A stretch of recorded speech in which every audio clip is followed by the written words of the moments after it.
نحمده ونصلي على رسوله الكريم أما بعد قال الله تبارك وتعالى في القرآن المجيد فأعوذ بالله من الشيطان الرجيم يا أيها الذين آمنوا أطيعوا الله وأطيعوا الرسول وأولي الأمر منكم رب اشرح لي صدري ويسر لي أمري واحلل عقدة من لساني يفقهوا قولي وطن کی فکر کر ناداں مصیبت آنے والی ہے، تیری بربادیوں کے مشورے ہیں آسمانوں میں،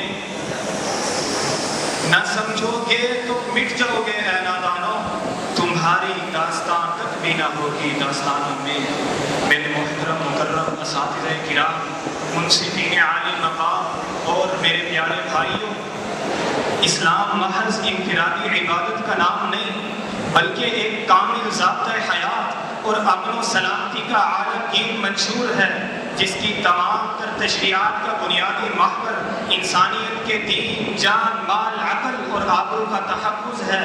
اس عظیم مقصد کے حصول کے لیے شریعت اسلامیہ میں ریاست کو ایک عظیم پناہ گاہ اور ناقابل تسخیر ڈھال کی حیثیت حاصل ہے۔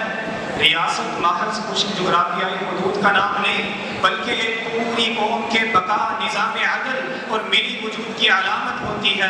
یہی وجہ ہے کہ شریعت نے نظام نظم ریاست کی استواری اور اس کے دفاع کو عبادت کا درجہ دیا ہے۔ آئیے، وقت بہت کم ہے، قرآن و سنت کی روشنی کے مطابق ریاست کے خلاف بغاوت کی شرعی حیثیت کا جائزہ لیا جائے۔ ملک کو توڑنا اور جمعیت کو پارا پارا کرنا فرمان الہی ہے، وَاعْتَصِمُوا بِحَبْلِ اللَّهِ جَمِيعًا وَلَا تَفَرَّقُوا۔ فرمان مصطفیٰ ہے، جو شخص تمہارے نظام سلطنت کو پارا پارا کرنے کی کوشش کرے، فَاضْرِبُوهُ بِالسَّيْفِ كَائِنًا مَنْ كَانَ۔ دوسری جگہ فرمایا، جب تمہارا نظام سلطنت ایک شخص کے ذمے ہو اور کوئی شخص تمہارے اتحاد کو توڑنے یا جمعیت کو منتشر کرنے کی کوشش کرے، فَاقْتُلُوهُ رَوَاهُمَا مُسْلِمٌ۔ تیسری جگہ فرمایا، جو شخص جماعت سے ایک بلسم جدا ہو گیا پھر وہ مر گیا، الا مات میتۃ جاہلیہ، رواه البخاری، وفی روایت آخر فقد خلع ربقۃ الاسلام من عنقه، رواه ابو داؤد۔ ریاستی و آئینی ڈھانچے کو پرتشدد کارروائیوں کے ذریعے ختم کرنے کی کوشش کرنا، شریعت نے اس کو محاربہ و فساد فی الارض قرار دیا ہے۔ اللہ رب العالمین نے اس کی سزا بھی مقرر کی، انما جزاء الذین یحاربون اللہ ورسولہ ویسعون فی الارض فسادا ان یقتلوا او یصلبوا او تقطع ایدیہم وارجلہم من خلاف او ینفوا من الارض۔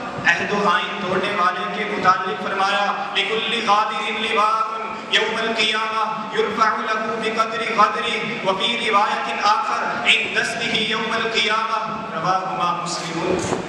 بیرونی طاقتوں کے ساتھ مل کر ریاست کی خود مختاری کو سلب کرنے کی کوشش کرنا، شریعت نے اس کو بھی منافقت اور خیانت عظمی قرار دیا ہے۔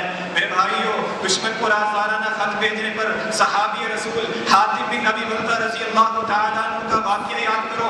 فتح مکہ کے موقع پر جب انہوں نے مکہ کے مشرکین کو رازدارانہ خط بھیجنے کی کوشش کی تو حضرت عمر رضی اللہ تعالیٰ عنہ نے فرمایا، یا رسول اللہ دعنی اضرب عنق ھذا المنافق، رواہ البخاری۔ سیکیورٹی اداروں پر مسلح حملہ، میرے بھائیو، شریعت نے اس کو بھی بغاوت کہا ہے۔ فرمان مصطفیٰ ہے، من حمل علینا السلاح فلیس منا، رواہ البخاری۔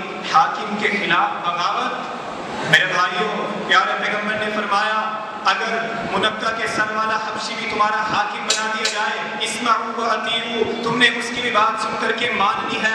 کب تک ماننی ہے؟ ہاں، اگر حاکم معصیت کا ارتکاب کرے یا معصیت کی طرف دعوت دے تو فرمان مصطفیٰ ہے، لا طاعۃ فی معصیۃ انما الطاعۃ فی المعروف۔ تو اس کا مطلب یہ نہیں کہ حاکم نے معصیت کی طرف دعوت دے دی اب اس کے خلاف خروج شروع کر دیا جائے، بلکہ پیارے پیغمبر نے تو ظالم حاکم کے پاس کھڑے ہو کر کے عدل کی، انصاف کی بات کرنے کو افضل جہاد قرار دیا ہے۔ افضل الجہاد کلمۃ عدل عند سلطان جاہر۔ میڈیا پر بیٹھ کر تنقید نہیں کرنی، گناہ نہیں گنوانے، بلکہ عند سلطان جاہر۔ پھر یہ پروپیگنڈا پھیلایا جاتا ہے، یہ کون سا مسلمان، یہ کون سا خلیفہ، یہ تو بے نمازی قبر کو سجدہ کرنے والے مشرک۔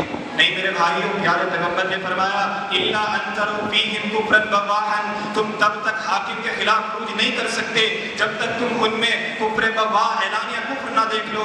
ہاں، اگر تم اعلانیہ کفر بوا دیکھ لیتے ہو تو عندکم من اللہ فیہ برہان، رہی بات بے نمازی اور قبر کو سجدہ کرنے والے کی، تو میرے بھائیوں ایک عام سا اصول یاد رکھ لیجئے، اگر فعل شرکیہ ہو تو ضروری نہیں ہے کہ اس کا فاعل بھی مشرک یا کافر کے فتوے کا مستحق ٹھہرے، اور کفر بوا اعلانیہ کفر کا فتویٰ میں اور آپ نہیں دے سکتے، بلکہ وقت کے بڑے علماء ہی یہ فیصلہ کر سکتے ہیں کہ حاکم نے کفر بوا اعلانیہ کفر کا ارتکاب کیا بھی ہے یا نہیں۔ مجھے اور آپ کو بس وہ بات یاد رکھنی چاہیے جو پیارے پیغمبر نے حذیفہ بن یمان رضی اللہ تعالیٰ عنہ سے کہی، ان کان للہ خلیفۃ فی الارض فضرب ظہرک واخذ مالک، پھر بھی تم نے اس کی بات ماننی ہے، وگرنہ تم درخت کی جڑ کو مضبوطی سے پکڑے ہوئے کی حالت میں مر جاؤ۔ شریعت نے دیا درس وفا، امن کا پیغام، بغاوت سے نہیں بنتا کبھی قوموں کا مقام۔ وآخر دعوانا الحمد للہ رب العالمین۔